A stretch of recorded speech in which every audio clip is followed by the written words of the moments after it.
La graine du jour. Aujourd'hui, je vais te parler du triangle dramatique de Karpman.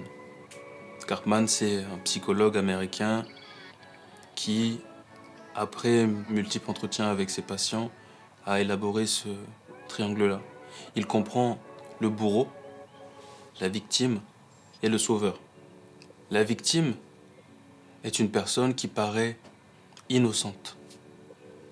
À la longue, il devient exaspérant pour les autres de le voir ne pas prendre d'initiative pour s'en sortir. Cette personne se plaint, il se plaint, et à la longue, il est dans un confort d'attendre que l'aide vienne de l'extérieur. Il se plaît à attendre qu'on vienne l'aider. Le bourreau est cruel. Il est blessant. Il critique énormément. Mais il se sent exister que parce qu'il y a une personne avec lui, une victime. Le sauveur, il est généreux, il est altruiste, il est protecteur. Mais il infantilise les autres. Il ne leur laisse pas la capacité d'être autonome. C'est vrai que c'est plus simple d'aider et de donner à l'extérieur plutôt que de voir à l'intérieur. Dans ces trois rôles, il n'y en a pas un qui est meilleur que l'autre parce que en prenant la veste d'un de ces rôles, tu endosses le rôle des deux autres. La victime peut être le bourreau et le sauveur. Le sauveur peut être le bourreau et la victime.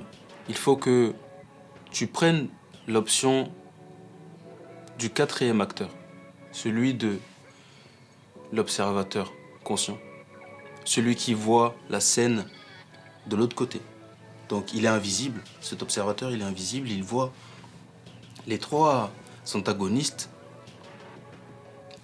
il se met en retrait et il observe ce qui se passe. Afin de ne pas se sentir blessé, il l'observe et il agit d'une autre manière. En prenant ce rôle-là, tu auras facilement la capacité d'utiliser la communication non violente. Donc celle qui passe par les trois filtres de la bonté, la vérité et l'utilité de ta parole. Parce que ta parole, c'est ce qu'on a de magique, nous les êtres humains. C'est la plus belle chose qu'on a. Donc, il faut l'utiliser à bon escient. Parce que, en parlant, on peut dérouter quelqu'un. On peut pousser à faire des actions dramatiques. Tout comme on peut pousser une personne à prendre confiance en elle, à se sentir mieux, à être meilleur. Un parent qui aura vécu des situations où l'un des parents le martyrisait avec des paroles telles que « t'es un fainéant, t'y arriveras jamais dans ta vie », même si les parents ne le pensaient pas réellement, parce que leurs parents également ont déversé ces propos-là sur eux. Cet enfant-là va inconsciemment adopter ces propos-là, il va les accepter, parce que c'est des paroles qui marquent.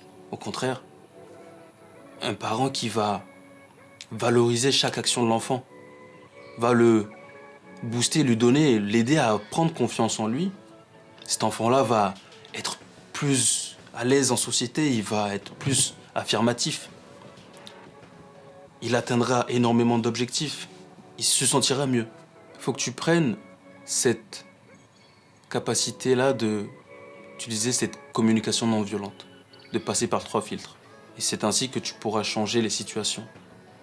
Deviens observateur conscient des situations difficiles de ta vie et prends les décisions qui vont en accord avec toi-même et en accord avec ce que tu veux de cette vie.